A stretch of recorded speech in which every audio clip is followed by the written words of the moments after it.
Nesta madrugada, antes de acordar cedo para me preparar para o culto, tive outro sonho ainda mais real. Romanos 10, versículo 9. Porque se com a tua boca confessares a Jesus como Senhor, e em teu coração creres que Deus o ressuscitou dentre os mortos, será salvo. Pois é com o coração que se crê para a justiça, e com boca se faz a confissão para a salvação. Nesta madrugada, sonhei com esta passagem da Bíblia. Nesta madrugada, Deus me arrebatou, e eu vi um grande livro de ouro aberto nos céus. As mãos gloriosas de Deus, as mãos cravejadas pelos nossos pecados de Jesus, abriu a Bíblia em Romanos capítulo 10, versículo 9 e versículo 10. E sonhei com o arrebatamento da igreja. Sonhei com os últimos dias do Apocalipse. Meus amados e queridos irmãos, foi o sonho mais terrível que eu já tive. Foi o sonho mais atormentador que eu já tive. Para a glória de Deus, com humildade e testemunho, que eu, a mulher da minha aliança, e o nosso filhinho, andávamos assim mesmo, de terno e gravata, de saia, com a Bíblia aberta, pregando o Evangelho. Nós 13... Pela maneira que ele está contando, meus irmãos, dá para ver que foi muito forte a experiência. E é impossível a pessoa não se emocionar, meus irmãos. Continue escutando. Estávamos salvos, meus irmãos, minha amada esposa, e andávamos pregando, e o mundo estava acabando, apartamentos caíam, montanhas iam para o mar. Quando a gente chegava numa casa, eu via lobisomens comendo pessoas que não se arrependiam, eu via bestas feras, como aqueles filmes de Spielberg, como aqueles filmes de zumbis. Eu via pessoas que andavam despedaçadas, e elas diziam: vocês não aceitaram Jesus, vocês não perdoaram os pecados, vocês não se arrependeram dos pecados, e agora não tem mais salvação. O Espírito Santo está arrebatando a igreja. E eu andava com a minha mulher do lado, eu andava com meu filho do outro, e com a Bíblia eu dizia: Senhor, tem misericórdia. E eu via o arrebatamento, eu via ministério de louvor, a alma de você sendo sugada para o céu, eu via o Espírito de você sendo sugado para o céu. Era como raios de luz azul, era como Shekinah. O Espírito de vocês era sugado para os céus. E eu dizia: Deus, eu sei que eu estou pronto para ir, porque eu tenho vivido a minha vida para te amar, para me arrepender e para pregar o Evangelho. Eu sei que a minha esposa e o meu filho estão prontos, eu sei que eles estão subindo. Eu vi os pastores sendo sugados para o céu, eu vi os irmãos sendo sugados para o céu, eu vi os obreiros, eles eram sugados para o céu. Uma chama azul saía deles, ficavam só as roupas. Os familiares que não se arrependiam, eles ficavam chorando, dizendo: mãe, pai, volta. E vocês não podiam mais, vocês estavam livres das emoções, diz a palavra, vocês estavam livres dos relacionamentos carnais, e vocês só abanavam e diziam que estavam indo para casa, diziam que estavam indo para o Pai. E eu andava de mão com a minha esposa e com meu filhinho, e com a palavra sagrada eu dizia para Deus: Deus, eles estão indo, Deus, mas me dá mais uma hora para pregar, me dá mais uma hora para pregar, me dá mais uma hora. E eu senti o meu espírito sendo sugado de dentro de mim, eu senti o meu espírito sendo puxado de dentro de mim. O meu espírito dizia na minha consciência, como Paulo falou aos Coríntios, o meu espírito dizia: é hora de ir para o Pai está te esperando, o Pai está te chamando. E eu lutava com o meu espírito, dizia: me dá mais uma hora para pregar, me dá mais uma hora para pregar. E eu entrava em outra casa, e as pessoas estavam sendo comidas por demônios.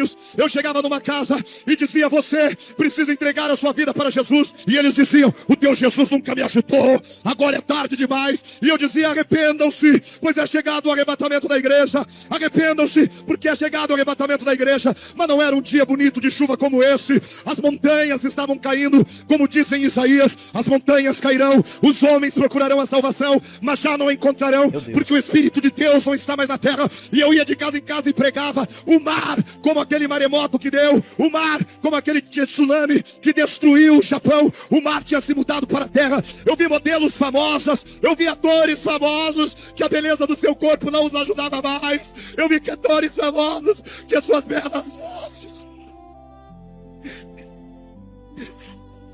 já não. Eu vi os belos cantores, eu vi as belas dançarinas do mundo de salto alto, os seus corpos não eram mais bonitos, as suas vozes não gravavam mais CDs que cantavam humanidade. Eu vi os âncoras de programas famosos, eles não estavam mais perseguindo a Marco Feliciano, eles não estavam mais perseguindo a Silas Malafaia. Eu vi eles destruídos, eu vi eles sendo pisados por demônios, e eu andava com a Bíblia e dizia: Deus, me dá só mais 5 minutos. Eu acordei assim chorando, acordei chorando, taquei minha esposa de prova, pulei cedo da cama, fui pro quarto do Espírito e disse: meu Deus, que sonho foi esse? E ele disse: não foi sonho, foi uma visão. Avisa o meu povo, o arrebatamento está próximo. E assim eu termino, assim eu concluo. Se Deus me permitir me recompor, essa visão não poderia ter sido noutra noite, tinha que ser na Santa Ceia. E eu vi muitas pessoas que não conseguiam ser arrebatadas. E eu disse: Deus, por que alguns não são arrebatados? E Deus me disse: o coração deles está escuro. Deus me disse: o coração deles está em trevas. Eu disse: Senhor, mas como assim? E eu olhei para o meu coração, era como aqueles quadros de Jesus. Havia uma chama nele, havia um fogo, eu termino, havia uma luz nele. E o Senhor me disse: olhe para aqueles que não estão sendo arrebatados. E dentro da igreja e no mundo, naquele caos, metrô vindo pelo meio da cidade, avião caindo, aquelas histórias de arrebatamento, eu vi isso. Aquilo que você leu, aquilo que você escutou. E Deus me disse: olha para o coração daqueles que não estão sendo arrebatados. Quando eu olhei, eu vi trevas. Quando eu olhei, eu vi escuridão. Eu disse: Deus, o que é isso? E Deus me deu mais um versículo, Mateus 6,14. Somente grave, Mateus 6,14. Por quê? Se perdoardes aos homens as suas ofensas, também vosso Pai Celestial vos perdoará a vós. Se porém não perdoardes aos homens, tampouco vosso Pai vos perdoará a vós. E uma vez mais eu escutei a voz de Deus, como uma grande voz de muitas águas, dizendo: as pessoas hoje em dia não querem, não conseguem perdoar de jeito algum. E Deus me mandou fazer uma pergunta para todos nesta manhã: por que morreu Jesus? Por que derramou seu sangue? Por que vamos tomar a ceia? Para nos perdoar os pecados.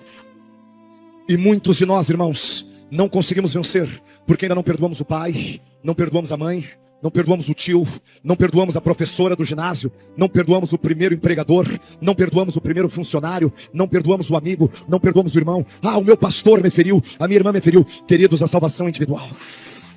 Se você liberar perdão, você vai estar no arrebatamento. Se você pedir, você vai estar no arrebatamento. Eu disse: Deus, eu sei que Jesus morreu para nos perdoar, mas o que mais? 1 João 3,15. Todo o que odeia, joga no telão, filho. Todo o que odeia a seu irmão é homicida. E vós sabeis que nenhum homicida tem a vida eterna permanecendo nele. Nisto conhecemos o amor, que Cristo deu a sua vida por nós, e nós devemos dar a vida pelos irmãos.